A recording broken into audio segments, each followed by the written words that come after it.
nje kubandaniriza hano hantu mu mutima cyangwa muri teme ivuga ukugendana n'Imana. Imana ishimwe cyane. Ukugendana n'Imana. Ngiye kuraba nsanga ubuzima bw'abantu bagendanye n'Imana aribwo buzima bufise success, aribwo buzima bufise réussite mu bantu bamenye Imana. Muri buno bwami turimwo bufise ingene butunganijwe. Imuvyo ibituma dukomera muri bwo, ibituma dushika kure muri bwo nuko tugendana n'Imana.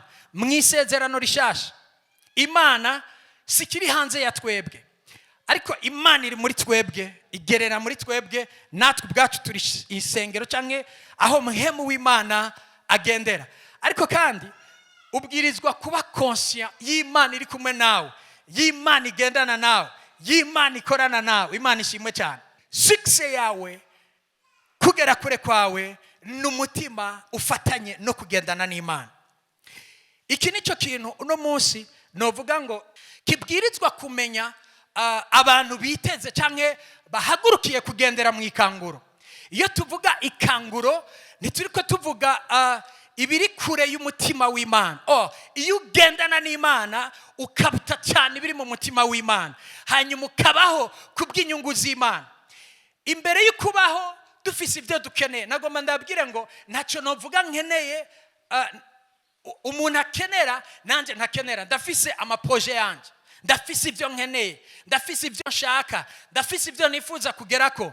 Ariko mu buzima bwanje ikintu cyambere nifuza kugera ku vy'Imana yategetse canke inshiriraho kugerako, ndayubaha ngendana nayo. Imana ishimwe cyane. Ubuzima bw'abantu buri mu kaga kuko batatahuye ibanga ryo kugendana n'Imana.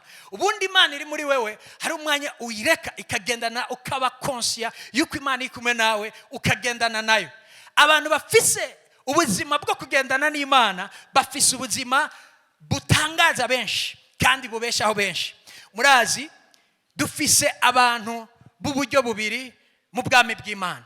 Hari abantu badepanda canke babeshwaho n'ubuzima bukomoka ku bantu bagenda n'Imana, kuko abagendana n'Imana n'abantu bafise ibibeshaho abandi. Imana ishimwe cyane. Abantu bagendana n'Imana n'abantu bafise ibyo isi inyotewe kugira ngo ishikeko. Nama mvuga ngo mu buzima sishobora gucira urubanza umuntu ngo yakoze icyaha kanaka, sindamucira urubanza, kuko ikintu cyonyine umuntu ashobora gukora cyitwa icyaha cyangwa akaba mu buzima bumeze uko bumeze. Icyaha nkunda kuvuga ngo gisosa nk'imbombo. Nicyo kintu umuntu akora atabwirijwe ariko akora yumva ashatse. Bisigura ngo hari ahantu aba akiri, ariko kandi ubuzima bwiwe bisigura ngo buranyotewe kumererwa neza, buranyotewe umunezero, buranyotewe kugubwa neza, ariko hari ahantu baba batarashika. Ariko twebwe ishengero uno musi dukeneye gushika. Imana ishimwe cyane. Ni byiza nkunze kubona mu ishengero ndongoye, iyo ndiko ndavuga ku bintu by'amaviza, hari n'abaca bahaguruka benshi cyane, barakunda hanze. Imana ibaho umugisha kandi mugende. Hari n'abihebuye ngo ibya serubi byarugaye. Serubi ntiyugaye ku bana b'Imana. Imbere ya serubi baragenda, namwe muzogenda, muzobandanya mugenda. Ariko sinje kukubwira ivyo, nje kukubwira ibanga ryo kugendana n'Imana, kuko nico byose bitekeyemo. Imana ishimwe cyane. Nagomba ndabwire kino kintu, abantu baranezererwa kumenyana nanaka. Pastor, uri kurashika ahantu abantu bavuga indirimbo zawe, bacavuga ati pastor ujya n'umupasiteri wanje turazinanye. Abantu baranezererwa kumva bazinanye n'abakomeye. Urumva ni ibintu by'icyubahiro cyane. Abantu barakeneye kumenya umuntu akomeye, ariko nta muntu yo kubwira ngo, urumva hari abantu bashika no ku rugezo bihakana ababyeyi babo kuko babona umengo abo hari umuntu yigeze kwihakana umuvyeyi wiwe kubera avuye ruguru yakubise ku bitambaro mu mama w'umunyagihugu, avuga ati ujya n'umuntu w'inshuti yavuriye ruguru. Abantu banezererwa kumenyana, banezererwa kugendana. Ari nacyo gituma kenshi hari abantu bicarana n'abandi bakaca bafata agafoto ku mugoroba bakagashira kuri statue kugira ngo n'abantu babone ko bari kumwe na naka. Ariko ibirengeye cyane no kugendana n'Imana. ukumva icyubahiro cyawe gishyizwe hasi ariko icya papa gishyizwe hejuru. Uyo akuze isi itarakumenya, akuze mu byeyi gutwaye inda atarakumenya, kandi uyo ni wazi ibiri inyuma y'ubuzima twe tubona. Duherekeje umuntu tugashikana ku mpanda, afere ni y'Imana, afere ni yawe n'Imana, twebwe ibyacu biba birangiye. Ariko iyo umuntu yagendanye n'Imana, ari muri buno bugingo ariho, biguma canke vyoroha ariho, kandi ubuzima bwiwe buhagaze ahantu mu Mana. Mu Mana nta marimite hagira, mu Mana nta burimbi hagira, mu Mana haragutse cyane. Inzira ziwe si inzira zicibwa n'abantu, inzira ziwe ni inzira Imana ica. Nigeze kuganiritsa umuntu ndamubaza ngo, umva iyo tuvuga ngo dufise ubuzima, twese turafise ama identity. Turavuga ngo canke ama extrait d'acte de naissance. Baravuga ngo yavutse umunsi uyu, avukira aha, bakavyandikako. Nagomba kuvuga ngo n'igihe muri buno buzima bwo kugendana n'Imana burafise igihe bwatanguye. Imana ishimwe cyane. Iyo butanguye hari umuntu abimenya, iyo bibaye urabitahura. Nigeze kubwira umuntu ndamubaza, mbega wewe wakijijwe ryari, ubuzima bwawe wakiriye agakiza ryari? Ambwira ngo ngo sindahibuka neza. Ariko nje nibuka umuririmbyi yaririmbye ngo Yesu ndacibuka umunsi mwiza nakwemereyeko. Kuko iyo ubu buzima bwatanguye mu muntu, n'ubuzima bufise ibyamwa by'impinduka. Nkunze kuvuga ngo na Gehinomu irafise ibyamwa mu muntu, n'ubwami bw'Imana burafise ibyamwa mu muntu. Imana ishimwe cyane. Haleluya. Muhemu w'Imana hari ibyo akora mu buzima bw'umwana w'umuntu. Nagomba ngo dusome ijambo ry'Imana ndabereke ubu buzima butanguye kuba mu muntu ikiba, hanyuma ndababwire ibyo kugendana n'Imana. Niyo wagendana n'Imana uzoba inyishu mu bafise ibibazo. Niyo wagendana n'Imana uzoba umuntu atora amasolution imbere y'ibintu bikomeye abantu bibwira ko bitashoboka. Imana ishimwe cyane. Imbere y'ingwara uzoronka amasolution kuko wagendanye n'Imana.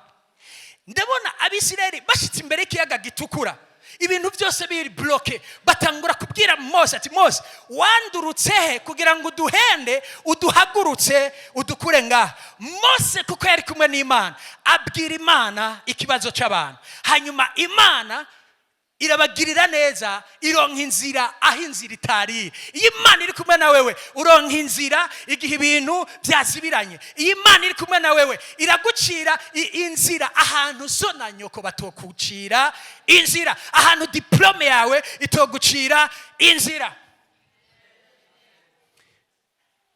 Utegerezwa kuba konse nigari ubwo buzima bwabayeho. Ndashima Imana nimba ico gihe kitari bwabeho, uno munsi nakaryo kawe yuko utangura ubuzima bwo kugendana n'Imana, ubuzima bwo kubaha Imana, ubuzima bwo kugororokera Imana. Ça demande un sacrifice. Ikitagira ico kigutwaye nikigira ico kiguha. Haleluya. Natangaye cyane biko ndasoma kenshi amajambo y'Imana muri mu byahishuriwe Yohana. Yesu yavuga ngo uwunesha nzomuha. Mu byete byose indwi byandikiwe abamarayika, Yesu yavuga ngo uwunesha.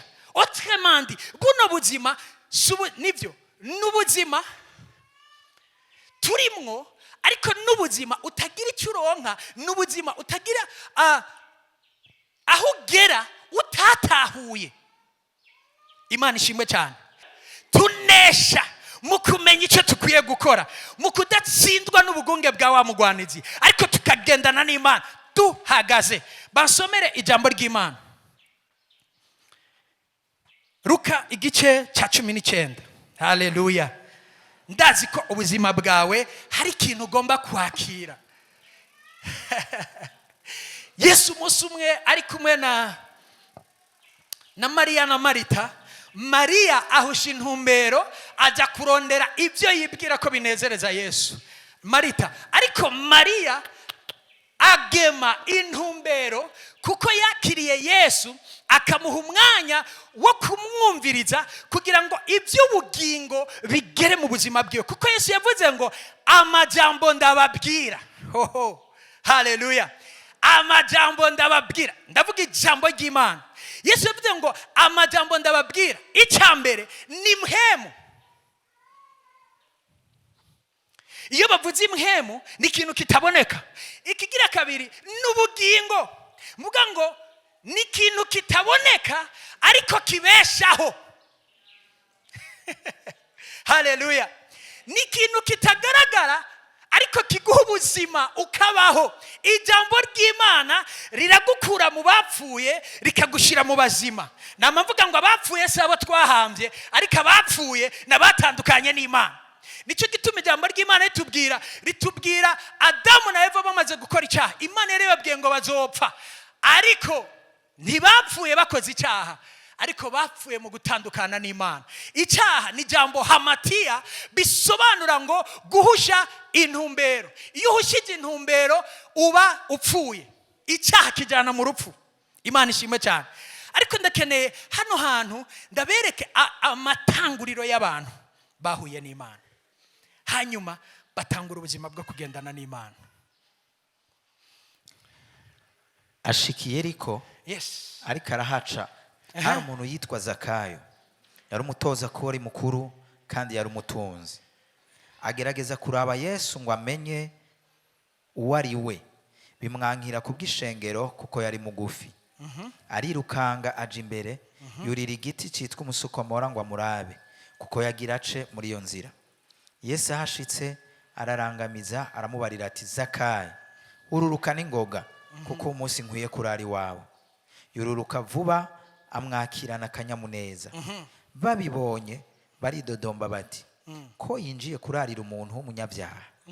Zakayo arahagarara abwira umwami Yesu ati raba mwami, umugabane w'itunga ryanje ngira ndawuha boro, kandi umuntu wese nagunze ndabimurihe kane.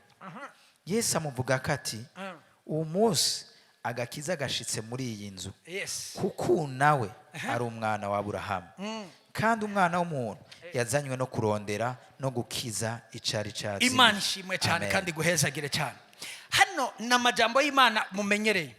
Uno mugabo ni umugabo bavuga ko yari umutoza kori, ariko Zakayo bishoboka ko ubuzima bwiwe yabayeho kubw'impamvu z'akazi, yabuze umwanya wo kuja mu bikorane bya Yesu. Ariko n'umugabo agaragaza ubuzima muri we bw'uko yari akeneye Imana, yaranyotewe Imana. Mwumve ngereranye kino kintu, umuntu yavuye ku rugezo rwo guheba iby'icyubahiro ciwe hamwe n'icyubahiro ciwe, byogorana cyane ko umuntu akomeye azi neza yuko hari abantu bamuzi, azi neza n'icyo ari, hanyuma yurira igiti hejuru. Uyu mugabo Zakayo yari umuntu akomeye cyane, ariko yari afise inyota yo guhura n'uyo mugabo yitwa Yesu. Bimutuma atumviriza ibyo abantu bavuga, bimutuma adaha agaciro ibyo abantu bomwiyumvira ko, ariko aha agaciro icyo akeneye gushikako cyitwa Yesu. Ari hejuru, reka mvuge kino kintu. Bibiri mbwira ngo Yesu, burya Yesu ijya nzira ntiyayiciyemwo atabona icyo agiye guhura naco. Ndaje kubivuga ko mu mwanya ibyo kumenya ibihe biri imbere yacu. Hanyuma Yesu arashika, acaramubwira ati ururuka chef, ururuka Zakayo, ururuka, uno munsi ndari wawe. Reka ndabwire kino kintu, la présence ya Yesu, kuba Yesu yaragendeye Zakayo hanyuma agashika mu nzu iwiwe akamwakira. Yesu Bibiri tubwira ngo nta majambo yari bwavuge, ariko la présence yiwe ijugumiza umutima mu buryo bw'ubumana, mu buryo bw'urukundo, umutima wa Zakayo. Ku buryo Zakayo yavuze ngo umviriza, niwe yaciye avuga ubutumwa bwiza. Haleluya! Imana ikugendeye iyo wahuye na Yesu. Ikibazo dufise uno munsi abantu mu mashengero barondera ibintu bitandukanye binyuranye na Yesu. Ariko Zakayo kuko umutima we wari wifuza Yesu, ashitse niwe yafashe ijambo rya mbere, aravuga ngo umviriza, hari ikintu we utaruzi mwami, byatewe niki? iyo hari Imana mu buzima bwawe, umutima wawe hariho ibintu bihungabana, hari umunezero usesekara. Uno munsi dufise abantu baririmba ntibanezererwe, basenga ntibumve ibyahindutse kuko batatahuye iri banga. Haleluya. Zakayo atangura kuvuga ngo umviriza, atangura kuvuga iby'amafaranga atunze atanumwe abimubajije, ariko la présence de Dieu, haleluya, kuba Yesu yari mu kibanza, Zakayo yumva umutima wiwe hari icyo ubwirizwa gukora. Ataravuga ngo mwami Yesu, haleluya, reka ndababwira ikintu kimwe, jewe ndafise amafaranga ngaha, ndi umutunzi, hari ibintu nagomba gukora. Icyambere, ndafata ibyo ntunze byose ndabigaburemo kabiri, mbanze ndabitware mu boro. Ibindi nabyo, icya kabiri ngomba gukora, ndafata abantu bose nagunze, bisigura ko arabo yagunze mu buryo ubucanke buriya bivanye n'icyo yarari. Aravuga ngo aba bantu nabo ndabasubiza ibyo nabatwaye, hanyuma ndabongere n'indishi y'akababaro inshuro 4. Haleluya. Aho hantu Yesu nta kintu yari bwavuge. Yesu yari akiri ngaho gusa, nawe ari karanezererwa n'ibibaye, kuko umwana w'Imana yariko arabaho. Haleluya. Ataravuga ngo ibyo mbeze ndabibasubize. Mu nkundere ndababaze kino kintu, yafashe umugabane wiwe akawugabura inshuro 2 agahobora, ayasigaranye akishura, nibwira ko yishuye benshi, akaca baha inshuro 4. Zakayo yasigaranye iki? Yasigaranye Yesu. Haleluya. Muntunge mwumvirize mu mpemo, mwumve icyo ngomba kuvuga. Yesu ataravuga ngo aranezererwa, acavuga ngo uno munsi agakiza kagize gute? Kashitse muri ino nzu, agakiza kinjiye kwa Zakayo.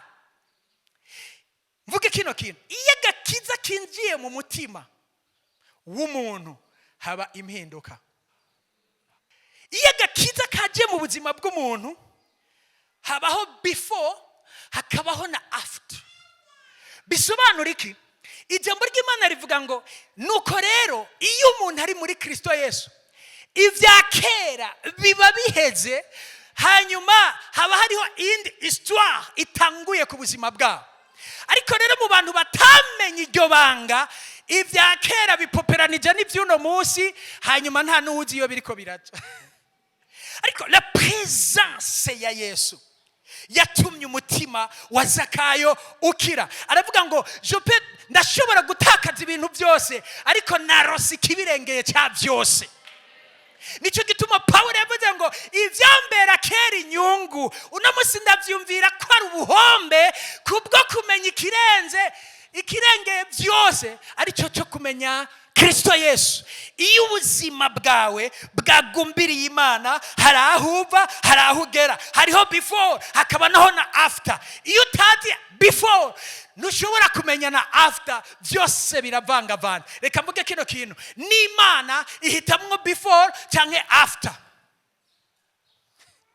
Yesu yavuze ngo kudakonje canke ngo ubire, nta tiyedeyo yavuze, ntabyo hagati yavuze before canke after. Iyo umuntu ari muri before, Imana yashobora kumuduza muri after, ariko iyo ari muri after arahakomerera akadugi kamukomeza. Rero ntabyo hagati bibaho.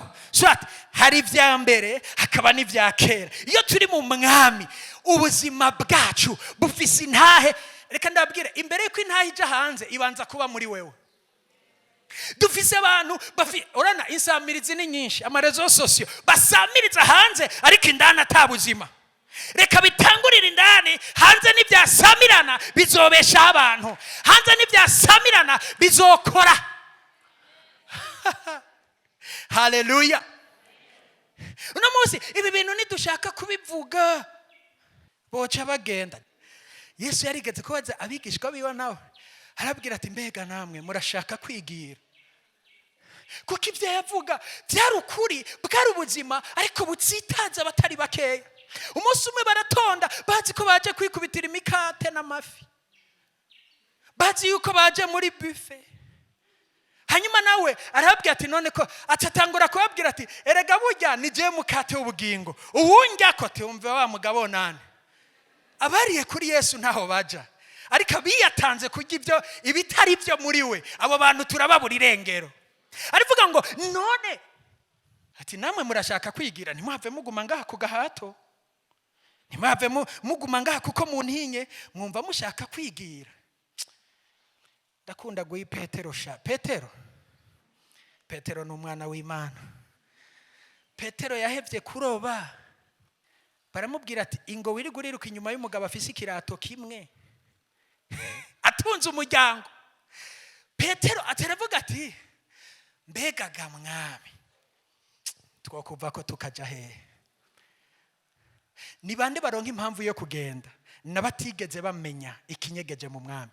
Avuga ngo mbiga twokuvaho tukaja hehe ko ari wewe ufise amajambo y'ubugingo. Beneda ibaze gukwirikira umuntu afise amajambo, ugaheba umuryango ugakwirikira umuntu afise amajambo, ugaheba abana bahigwa minervare ugakwirikira umugabo afise amajambo. Haleluya.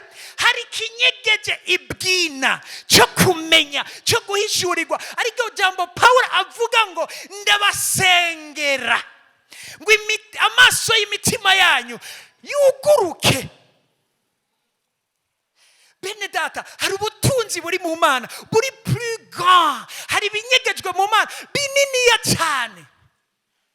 Kera twanga gukizwa kwa pastori bambara ikoti imwe ikabahererako ikamerana. Umva ivy'agakiza ni ivy'abagowe, oya ivy'agakiza si ivy'abagowe, ivy'agakiza ni ivy'ababihishuriwe. Ivy'agakiza umva numu intellectuel. Umva umu intellectuel nushaka kugenda muri ya no, ivy'agakiza si ivy'aba intellectuel, si ivy'abapeiza. Ivy'agakiza ni ivy'ab'Imana yuguruye amaso bakamenya nka Petero ngo no kuvako nka jahehe. Agaciro kacu ntigahagaze ku byo dufise, agaciro kacu gahagaze kuwa biduhaye. Kabrosha tetekes. Haleluya. Zakayo aravuga ngo ndahombye byose kuko ndose kimwe cyari kimaze iminsi kiriza umutima wa. Erega Zakayo yanyaga abantu kuko yarondera icyo atarafise. Je nama ndabibwirira nti ehana nta bintu byo mpungabanya kubona ndi muri uyu muji aha naho ntazoshika munyirekere je ndi ku rugendo. Twe baja kurima bagushize iseme murarize hajya bahereye bakaca bagusasira agatenge bakaryamikayo. Mama wakagenda kurima, we nimba usigarura ry'intozi nimba zisigararira kurya biragusha.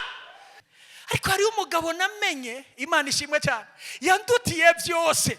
Nico gituma sinohemuka kuko ibyo maze kumubonamo ni iby'ubwizigirwa binini, ibikindindiriye birakomeye cyane.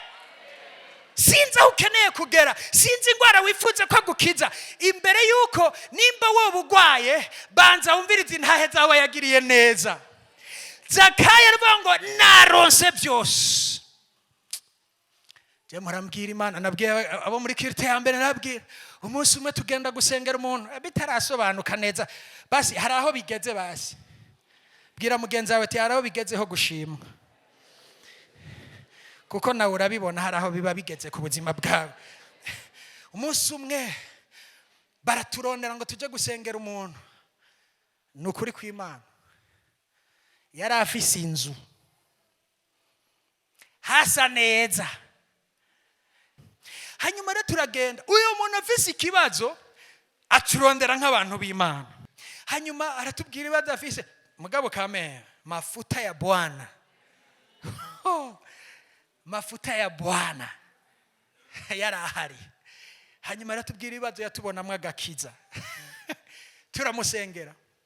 Hanyuma ingene yadufata, nza numva ijwi rimbariye ngo wewe uravye ico cyubahiro wahawe coba cyahawe wewe aho waba wambaye nk'ipantaro zita ivy'amasuri mezire ntivyari bwagwireba.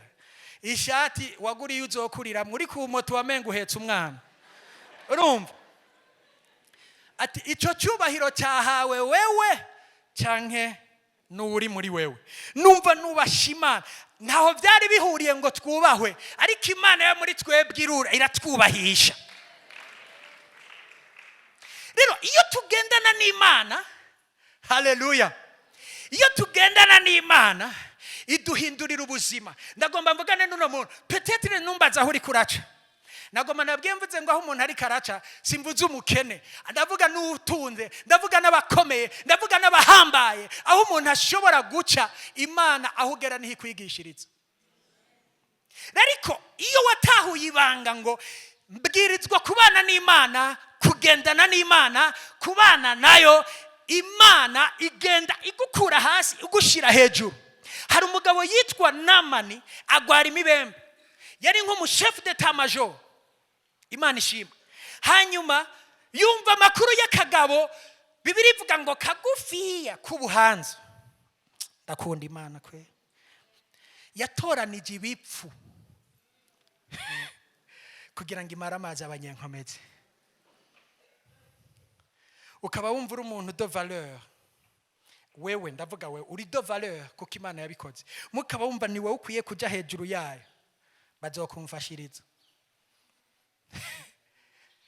hanyuma ko kagabo Bibiri ivuga ngo kara kagabo hariho umugenzi wacu iyo numvise ngo yari umugabo mugufiya w'inzobe kandi w'ubuhanza ndafise umugenzi nca nkunda kwibaza aca nibaza rero nka chef d'etat major aje kumusaba ngo amufashe amukure ku kibazo ciwe amufashe iyo mibembe imuveko Bibiri ivuga ngo yari umunyacubahiro yari umugabisha w'ingabo ngo ariko yaragwaye imibembe malgré icubahiro yari afise hari byatuma yo kwegera umuntu w'Imana uwo ni Namani acaza kwa Elisa ndihweza ni giki cyatumye Namani akwegwa aja kwa Elisa nuko Elisa yari umugabo agendana n'Imana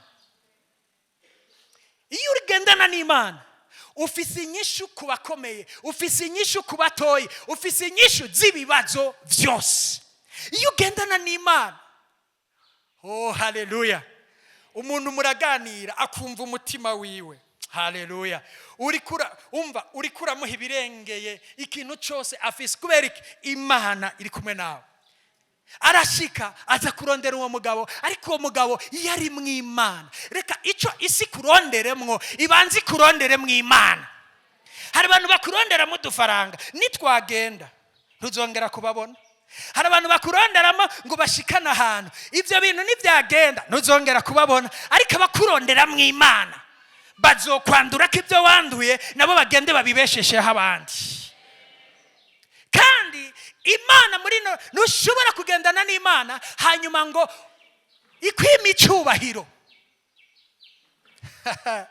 haleluya haleluya haleluya ubuzima bwawe bufatane kunywana no kugendana n'Imana dusome ijambo ry'Imana genda mwitanguriro dusome ku gice cya 17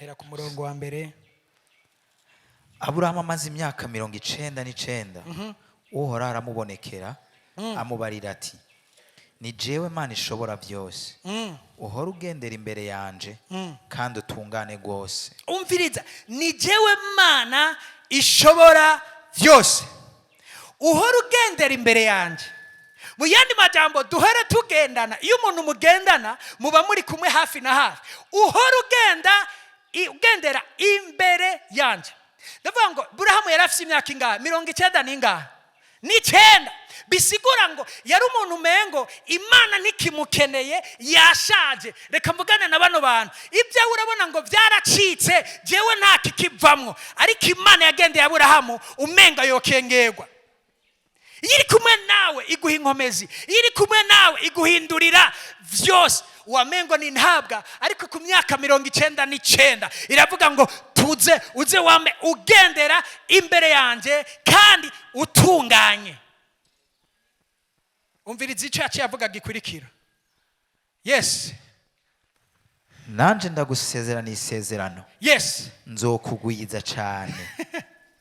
nitwabana niwagendera imbere yanjye nitwabana hafi nanjye ndagusezeraniye isezerano. Aburahamu yari yarabuze urubyaro. Aburahamu yari umuntu yarindiye urubyaro arabura, ariko Imana imaze kumubwira aho urubyaro, erega mu bisanzwe yamubwiye aho urubyaro rwiwe rubwirizwa kuva mu kugendana n'Imana. Sinzi urubyaro wabuze ugwa arigo. Iyo ndiko ndavuga urubyaro simvuze gusa abana bo mu buryo bw'umubiri, bishobora ko hari ikintu kanaka umutima wawe ukeneye. Hashobora kuba hari ikintu kanaka uno munsi mu izina rya Yesu Kristo ndavuga rino jambo ngo ugendere imbere y'Imana kandi utunganye gose. No kukugwiza nzo kugwiza.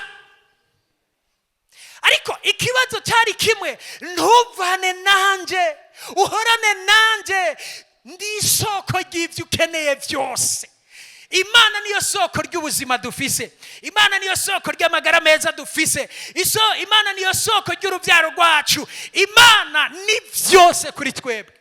Umurimbyi acarimba ngo Imana ni byose, Imana ni byose, Imana ni byose. Imana niyo byose kuri rujya rubyaro rwawe rwakunaniye ariko agendera mu rumogi. Uri kurabona ahinduka mu ngeso, umutima wawe urahagaze. Imana niyo soko ry'ibyiza byose ku rubyaro rwawe. Imana niyo soko ry'ibyiza byose ku mugabo wawe. Imana niyo soko ry'ibyiza byose ku mugore wawe. Imana niyo soko ry'ibyiza byose ku mukunzi wawe. Imana niyo soko iyo ugendanye nayo iguhindurira amateka. Reka mvugane n'uno muntu, ushobora gutangura ibintu byanka, ushobora gutangura ufise reputation abantu barakuvuze. Abantu nibakuvuga reka bavuge, Imana ifise igihe izobirangiza ikerekana ishusho inyuranye n'iy'ibyo bavuze. Gendera Imana imbere y'Imana utunganye, hanyuma wewe gusa ubane nayo, ibisigaye il va s'en occuper. Imana ishimwe cyane. Iryo banga umaze kurimenya, ubuzima bwawe ntibuguma uko bwari buri. Sinkeneye ko umuntu aza Mana wamana amadosiye gusa, ariko za ngo Mana ndakeneye umutima wanje ukubone. Mbega ni bande bagisenga iryo sengesho ngo Mana ndakeneye kongera gutwagwa mu birimba by'ijuru, ndaguhimbarize kure cyane. Hamwe Paulo asa nk'uwavuze ngo hari ahantu yagiye, hanyuma abona ibitobwigwa cyangwa ibyo umwana w'umuntu atoshobora kwakira mu bwenge bwiwe. Ni bande bantu bakiza imbere y'Imana bavuga ngo Mana mpindura ugomba. Iyo uri kumwe n'Imana igukuramo igikomeye. Ijambo ry'Imana rirambwira muri Yeremiya ngo imbere y'Imana tumeze nk'ibibumba, turi mu kiganza nk'ibumba, Imana ikubumbamwo icyo ishaka. Imana ishimwe cyane. Imana ishimwe cyane. Yabwiye Yeremiya ngo ugende ku nzu y'umubumbyi, ugende ku nzu y'umubumbyi, hanyuma hari icyo shaka kukwereka. Ngo acasanga umubumbyi ngo ariko arabumba, hanyuma cya kibumbano cya wa mubumbyi cyononekarira mu biganza by'umubumbyi. Hanyuma ngo bimaze kononekara acara bibumbamwe ibindi bishasha. Before and after. Ibya kera byarononekaye, ibya kera byarapfuye. Sindi busubira inyuma ngo mfute kahise kanje, ariko ndi hano kugira ngo mpindure kazoza kanje. Abarundi bavuga ngo ibyabaye byarabaye, ariko tugire gute? Duhindure ingendo, twubake akazoza.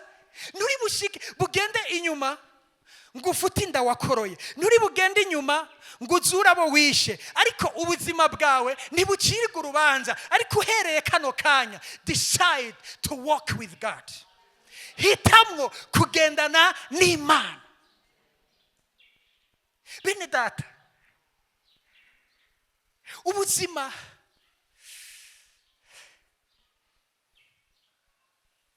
hagenda ko ndavuga bino bintu numva umengo nucakira umuntu wese nkabimuteramo.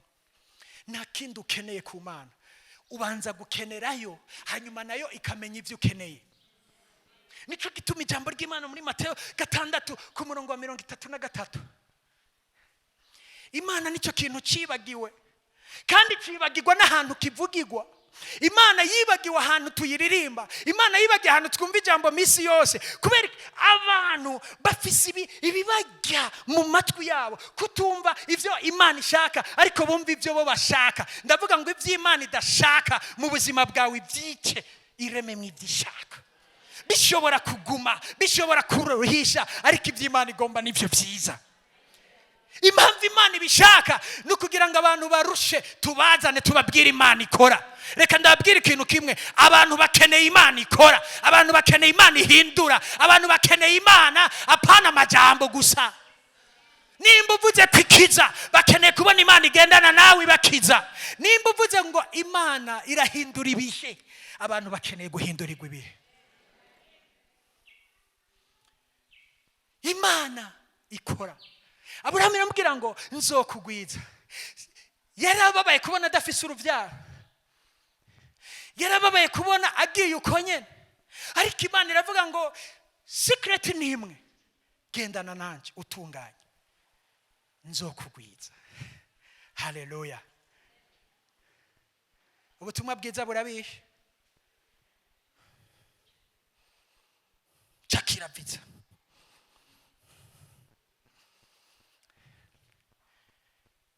Muzogenda ihumura. Mugabo mutumwe nama ndabivuga ko dufise no mu Burundi hari habahatunganiriwe ntuzi. Abantu bose nzigisha abana gute Imana iguhumugisha, mugatacu yavuganye nawe no ngaha yotora solution. Imana yanje irakomeye, Imana yawe irakomeye. Simbuze ngo nibibi bagenzi, ndanabisengera ishengero ryanje maze kurungika. Hari sije ndabarungitse bamaze kugenda bo ndongoye, buze ngo narabarungitse mwo noca ngirambute yaje mu mwanyuza ati ubarungika gute. Hamaze kugenda abantu 9 mu myaka 2 gusa, ariko bose ndababwira ijambo rimwe, Imana ntize yicuze kubona yarabugururiye uwo muryango. Nimwashikayo muze mwibuka Imana, nimwashikayo muze mwame mwibuka Imana yabuguruye umuryango. Hanyuma si wabo wiho ibyago bidashika, baragwara, barapfa, barakora ibyaha. Umuntu arashaka kuba umunyabyaha aryamye muri 5 étoiles ariko abantu bari mu Mana ntibazogira iciza bakena, naho bo bari ngaha ntibazogira iciza bakena. Ariko numva mugende, ariko abandi musigare kameme tubwire ubutumwa bwiza bajya abantu batarakizwa. Haleluya. Kugendana n'Imana niryo banga ridushikana hakomeye. Reka ndabwire dufise double portion, dufise imigabane 2. Iyo ugendana n'Imana hano hantu umuntu adasanzwe, ariko kandi no mwijuru. Abantu ko bataye ijuru mbega, erega tuzojayo. Hari umuntu kwere yavuze ngo je irabimpera ngaha ngo sindabibure ngo iryo juru nagira rigumye. Naramwihweje yarazi ngo ateye inkuru. Yesu yavuze ngo byoba marira ikikunguka byose. Sindiko ndataka ibintu byanyu, ndiko ndababwira ikirenze byose. Ijambo ry'Imana cyarivuga rero mu Bikorino, rivuga ngo nzobana namwe kandi nzogendera hagati muri mwebwe.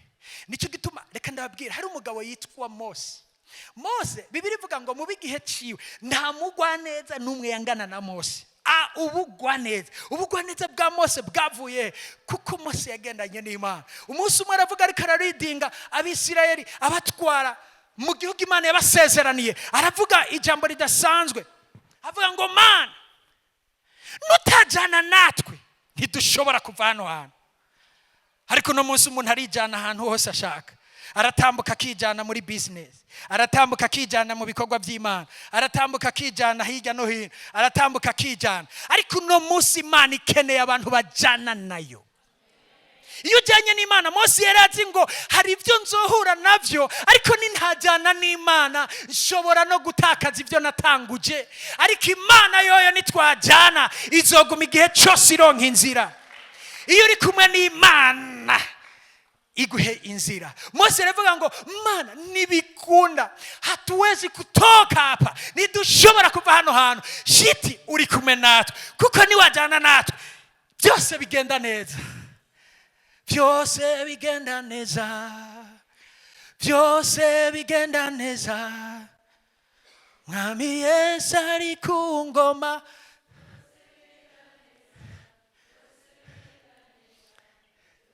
ari ku ngoma y'umutima wawe, ari ku ngoma ujyana. Reka ndababwire, hari akantu petetere ko benshi mwakumvise. Hari umuhungu bita Manoti, n'umunyarwanda. Uyu muhungu bita Manoti yari yibereye umuntu wo hasi, hanyuma ari umuntu wo hasi Imana ikaguma imubwira ko izomukomeza kandi azova mu Rwanda budasanzwe. Amashure ntibyari ivyirato byiwe. Akavuga ati none ivyo bintu Imana imbarira ni biki? Hanyuma Imana iramubwira ati wewe umugore wawe ni naka, ntiduhuje size. Bana abantu hari gihe bicagurira abo bahuje size. Avuga ati je uyu ni sa uyu ni VIP, uyu ni moins cher. Aravuga Imana iramubwira ati umugore wawe n'uyu. Abantu bararaba. Manoti Imana iramubwira ati uyu mwana, uyu ni umugore wawe. Hanyuma aramwegera, kandi yari umuntu akorera Imana yo. Akagenda umva no mu sengero mu nzu y'Imana akorera Imana mu ponctuel, kandi agakora n'ibikorwa mwindani. Nimba yarakubura sinibuka, nimba yararirimba mugari mu basenga. Imana iramubwira ati urazi umugore wawe ni naka, mugabo size ntizari zimwe. Hanyuma umunsi umwe aravuga ngo Mana bimeze gute jewe byogenda gute?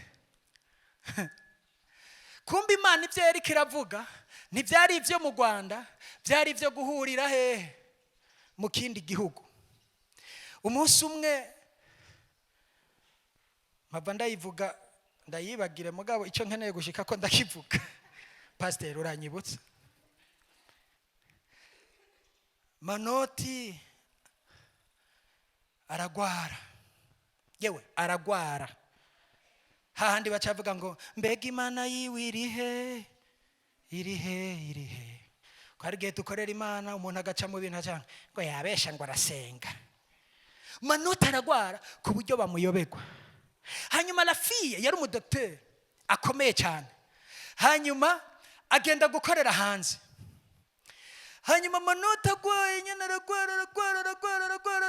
Mugabo imbere yuko agenda yari yarabwiye wa mukobwa ati burya rero hari ikintu numva ati pu mu izina rya Yesu. Manoti nari nzi ko uri umukozi w'Imana waravangiwe, eka jewe na umva tije Imana yarambwiye ko uri umugore wanje. Wa mukobwa agenda kwiga, Manoti nawe ari muri bya bikorwa by'Imana aragwara. Hanyuma wewe acagumayo akora iyo yarari. Hanyuma aravuga ati jewe nukuri Imana yarabivuze. Muga yacamwa muharisera abantu ngo Imana yarabivuze vre. Yako bamupangisha profesi, bamupanga neza, yarabivuze ureke gukangana. Hazi kuja kubwira umuntu ngo Imana yarabivuze izobishitse. Hari gihugu hari Imana yakumbari yegiryo nitera bwoba. Mugabo we mu kutamenya kure kwiwe canke ya uko yarongo arabimubwira. Wa undagiye hanze ngira ngo nawe nyene Manoti aravuga ati Imana ivyo wavuze bimeze gute? Manoti nguyo yigwariye wa mukobwa, ahubwo yanahejeje amashure akora kuri hopitale hari.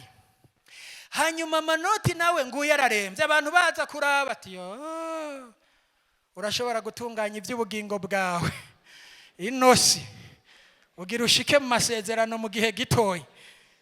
Ariko hari ibyo Imana mbariye kandi izobisohoza n'umwizigirwa. Ndakunda Imana naho wopfa uzozuka.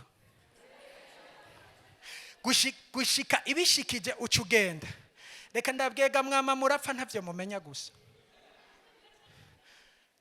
Hajya ugize accident ukayirokoka, hajya bavuze ati warugiye he? Ujahe tutaraguha ivyasezerano. Haleluya. Hewe narokotse bagusigaje ngo bagushitseko ivyasezerano. Manota ati tunganye bugi arabati ari iby'Imana yavuze kandi uko ndayizi numwizigirwa ntiyigeze imbere. Asha abantu baragomba kumira kwisi. Tunganye urenguke warayikoreye uje guhabwa ibitsibo. Umva hari abantu bagwaza umuntu yopfuma ruhuka vura.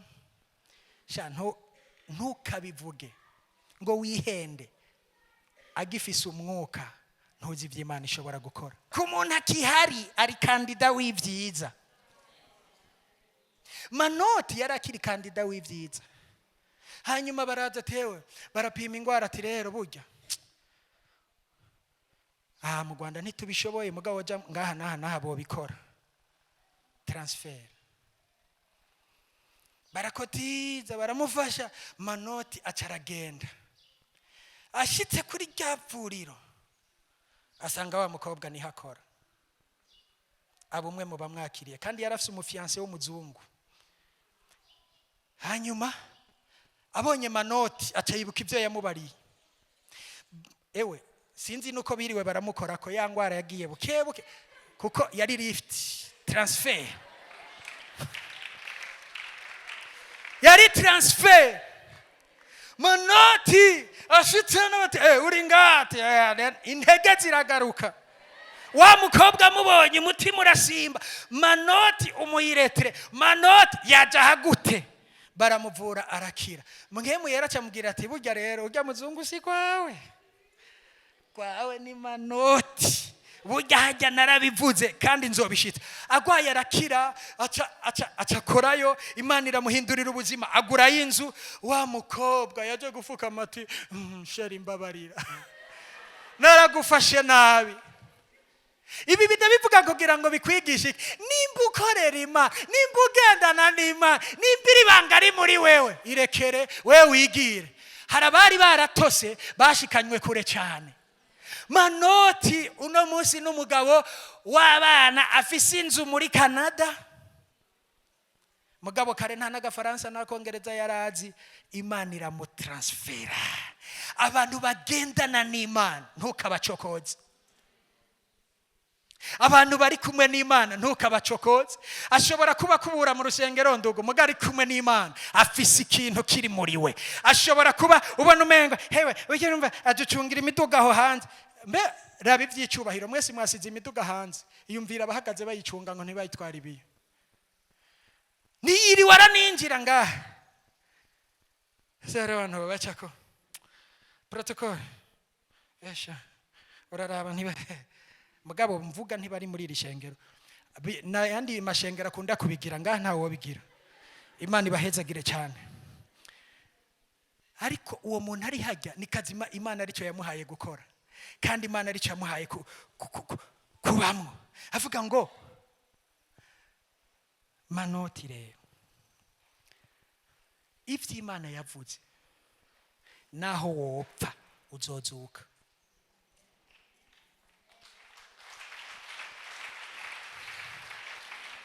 Imana yabwiye Aburahamu ngo abe integre. Muri integrite harimo honestete. Imana ishimwe cyane. Imana n'umwizigirwa. Ico yavuze izogishitsa. Igikuru gusa nukugendana nayo. Ugire before, ugire na after. Ugire before, ugire na after. Nico gituma ubuzima bwawe Imana igiye kubuhindura. Kuko muri no myaka 9 ku bantu bo muri ino nzu ni umwanya wo kubaho. Ukubaho ubana n'Imana, ukubaho ugenda uhesha icyubahiro Imana. Kuko ikintu cyose kuri ino si Bibiri ivuga ngo hako Imana, urabona hako ku nyuguti zayo hako hava ko akanyuguti, hako hava ko akanditse kamwe hobiki, hako ichi Imana yavuze. Iyo ni integrity. Hako n'ubwizigo fidelity. Nukuvuga ngo hako Imana ico yasezeranye itagishitsa. Mu yandi majambo iragororetse ku buryo amasezerano yayo kuri wewe izoyashitsa. Bibiri ivuga ngo hako icyo yavuze kitoba, isi n'ijuru vyovaho. Bene data, nuwe mutima rero ufise. Hari ibintu bitatu nkeneye kurangiriza ko nyamukuru bishobora gufasha ubuzima bwawe gukura mu kugendana n'Imana. Nivyo ngira ndangirize ko c'est très important. Nimba ufise aho wandike ibintu bitatu bishobora kugufasha.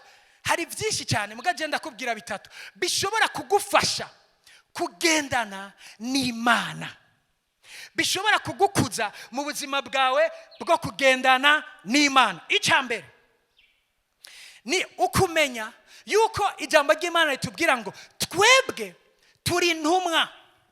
Twebwe intumwa mu buryo bw'abambasaderi, turi intumwa mu gishingo cya Kristo. Nimba warizeye Yesu, wabaye mu ambasaderi, utiri urapostira, wabaye mu ambasaderi, yaragutoye ikugira umu ambasaderi. Bishoboka ngo ushire umutima kuco ijambo ry'Imana rivuga. Parivuze ngo tweho turi intumwa mu gishingo cya Kristo. Nous sommes des ambassadeurs pour Christ. Twebwe muri nosi numvise muri bikeyi, numvise umu ambassadeur mission yiwe afise nukugira ngo mu gihugu arimwo aserukiye iki wiwe amenyekanisha ibyiza byo muri cyo, amenyekanisha imico myiza, amenyekanisha iby'iwabo mu gihugu. Muri icyo gihugu hari byinshi baba bajejwe ariko nico kirimo. Birasobanura iki? Twebwe tubwirizwa kumenyekanisha ibya data muri buno bwami turimo. Haleluya. Reka ndabwire inkuru nziza irajyana. Hari abantu yaronse akantu si wabona arakubonye, hewe uzi n'amakuru cyaciyemo. Rero natwe turi abantu babwirizwa kubwira abantu ko cyaciyemo icyo kwa data cyaciyemo. Hari abantu niyo mba ndiko ndamwegera nk'uku afise inkuru nziza, sinirwa ndabaza ko hari ikintu afise, irajyana. Inkuru nziza irajyana. Rero nous sommes des ambassadeurs bo kuvuga ibyiza bya Yesu. Icyo ukakimenya kandi ukakigenderamwo kiragura ukugendana nawe n'Imana. Imana ishimwe cyane. Icyo ni cyambe. Icya kabiri ni ukuba umuntu asoma ijambo ry'Imana akanarimeditako. Haleluya. Ijambo ry'Imana rivuga ngo, yabwiye Yosuwa ngo ivyanditswe muri iki gitabo cy'ibyagezwe, umva ubirimbure ku murango no mwijoro, mu yandi majambo ubishire ku mutima, ubiha agaciro, niho ibyawe bizogenda neza. Mu yandi majambo ibyanditswe n'ibyahumetswe n'Imana, ni ijambo ry'Imana. Hariho kurisoma no kuririmbura. Muze murabe iyo uri kurasoma ijambo ry'Imana hanyuma ugafata umwanya wo kuririmbura, wumva hari amahishurirwa amashashu uri kuraronka. Nimba hari ibyari bigushira hasi, wumva ijambo ry'Imana riko rirakuduza, wumva riko riragukomeza, wumva riko rakubwira ibintu abantu batokubwira, wumva riryoshe. Haleluya. Ibyo bizogukomeza bikwagure mu buzima bwawe bwo kugendana n'Imana. Haleluya. Ikigira gatatu, utangurane umunsi wose kandi urangize umunsi wose, ubitangurane n'Imana, urangizanye n'Imana. C'est très important. Ubuzima bwawe, umva, utangurane umunsi wawe n'Imana, urangizanye n'Imana. Dawidi yavuze ijambo rinakomeye nakunze. Yavuze ngo nari mutoyi. Mu yandi majambo hari experience nakoze nkiri mutoyi, none ndashaje, mfise imvi, ndashaje, ndunamye, sinigeze mbona umugororotsi ahebwa cyangwa ngo urubyaro rwiwe rusegerereze ibyo kurya. Sinigeze mbona umugororotsi ahebwa. Kacibona imiziki y'ibikuruye, ibyo bikubita jewe nateguye umunsi wanje, hanyuma ndi kumwe n'Imana yanje. Iyo ugendana n'Imana, igikorwa cyose cy'umwansi ni ukugukanga. Imana ishimwe cyane. Hari ibizoza binyagaze higa no hino, hari abantu kugira ngo babaronke baca ku bana babo. Jewe umunsi umwe kandundura mu minsi heze, imodoka yari hatswe kugira accident haruguru, mwe nayigeze kubibabwira. Hanyuma baravuga ati imodoka yari iri kirasha, bamwe basimba, ndanumva umumama rumwe ngo abana banje, abana. Hanyuma dusanga nyene ni ibintu barabitunganya, turagaruka. Twari twicaranye, tambwa ati bamwe yari Yesu mugatwe twaduze tubabwira ubutumwa bwiza, bari bamwakiriye nayo bati bamwe bizera iyo tupfa mwaca muja mu ijuru. Hanyuma ndumubaza kubera iki wagiye, abandi bavuze Yesu mana, abandi umwese cavuze, kubera iki wewe wavuze abana bawe? Acavuga ati nari niyumviye ko mfuye shaho bazoregwa na mukasi. Hariho abantu ubakeneye kora ku mwana wiwe. Umuntu ubuzima bwiwe buri mwirinde, ntiyiganyiye ariko aririra abana biwe. Kubera iki? Yibutse ngo n'ukuntu yabyibutse mu mwanya muto, jewe ntavyonze abana banje. Ariko nagomba ndabwire, hariho abantu ugomba gutusha. Satani atusha akaza gukora ku bana babo, hariho abandi akora ku bagore babo, hari n'abandi akora ku bagabo babo. Ariko nagomba ndababwiza ukuri, iyo ugendana n'Imana ibintu byose yokora wewe uri uhagaze. Iyo ugendana n'Imana ashobora kugucisha aha kugira ngo agucishe ngaha, agushikane ngaha, ntacyo bitwaye. Ibanga ni rimwe, gendana n'Imana. Nicyo gituma Imana yacimubwira Aburahamu ngo nzo kugwiza. Muvyaguruke ku maguru yanyu. Iri ni ryo banga ryonyene, uwundi wa muti wonyene ni ukugendana n'Imana. Haleluya. Ndagomba mu minota nk'ibiri dufata umwanya wo gusenga. Mbega ni bande mu ishengero bakinyotewe kugendana n'Imana? Bamwe baza nsengera, abandi bazanye amadosi imbere y'Imana, ariko nindazanye ngo Mana nyugurura amaso, open up my eyes Jesus, nyugurura amaso nongere kubona kure mu mpemu, nyugurura amaso nongere guhishurirwa amabanga, nyugurura amaso nongere kumenya ibiri mu mutima wawe, nyugurura amaso mbone. Ni bande mu ishengero bakirizwa n'ivyo bintu? Ni bande mu ishengero bakibabaye uwo mutima w'Imana? Ni bande mu ishengero? Ikibazo si Satani, ikibazo n'umuntu kumenya no kugendana n'Imana, biguma canke vyoroha. Ariko ijambo ry'Imana rivuga neza ngo unesha. Turi mu ntambara Yesu yanesheje, ariko natwe duhagaze tukanesha, tuba turushishije kunesha, kuko Kristo yanesheje ibikomeye ku buzima bwawe. Nicyo gituma yavuze ngo no mwisi muri nibibazo byinshi ariko muhumure. Iyo umuntu aguhumurije ni ukuvuga ngo akubwiye ngo muri ibyo bintu uri kurabamwo hariho solution. Haleluya, haleluya. Ubwira Imana ati Mana ngarukanira wa mutima wa kera. Mana igihe nahura nawe, igihe Zakayo yahura na Yesu, hari byabaye vuga ngo Mana ngarukanira wa mutima unezerererwa ta presence, ngarukanira wa mutima unezerererwa ko nakugororokeye, unezererwa ko nababajwe ku bwawe, ngarukanira wa mutima unezererwa ko nakunezereje, ngarukanira wa mutima utaraba ibyawe ariko uraba iby'abandi kandi ukaraba ibyawe, ngarukanira wa mutima. Mana abandi ndagomba ndabwire ngo utangure ubuzima bwawe bwo kugendana n'Imana. Ijambo ry'Imana ratubwira ba Enoke badugijwe mu ijuru badapfuye, ngo Enoke ngo agendana n'Imana imyaka iyi niyi, hanyuma ngo hagera igihe ntibaba bakimubona kuko Imana yamutwaye. Bakoresha ijambo ngo agendana n'Imana. Iyo ugendana n'Imana uri mu kibanza ciza aho Imana igutwara igomba. Iyo ugendana n'Imana uri mu kibanza ciza aho Imana iguha ibyo ushaka. Iyo ugendana n'Imana, oh haleluya, icyambere umutima wawe hari ahantu ugera. Muri ibyo bintu bitatu ndababwiye, utegura umunsi wawe ariko uzi ko uri umu ambassadeur kandi ubuzima bwawe bwimvye mu ijambo ry'Imana. Pawulo yakoresheje ijambo nakunze cyane ngo arabandana, ahandi avuga ngo ndiruka ariko si nk'utazi yaje, icyo akeneye mu mwami arakibona, icyo ashaka. Ahandi avuga ijambo rikomeye ngo umva arakomeza arabandanya arinjira kugira ngo amenye nawe kijya cyatumiye Yesu aheba ibyiwe akaza kumucungura. Nicyo vuga ati mbo ndashaka gushika kuri kujya gutahura nkuko nawe umutima wawe uvuga ngo Yesu ni giki cyatumye unkunda. Kuko umuntu wese yimuritse mu mutima wiwe arazi yuko icyo yarari nticyari icyo kwifuzwa. Ariko wibuke wa munsi Yesu yakugenderera ivyabaye mu buzima bwawe, ubuzima bwawe bwongere gusubira mu kugendana n'Imana. Hanyuma ibindi byose wicecekere, ukora icyo ukora, ugenda ubandanye ubuzima bwawe, ariko ubuzima bwawe buri kumwe n'Imana.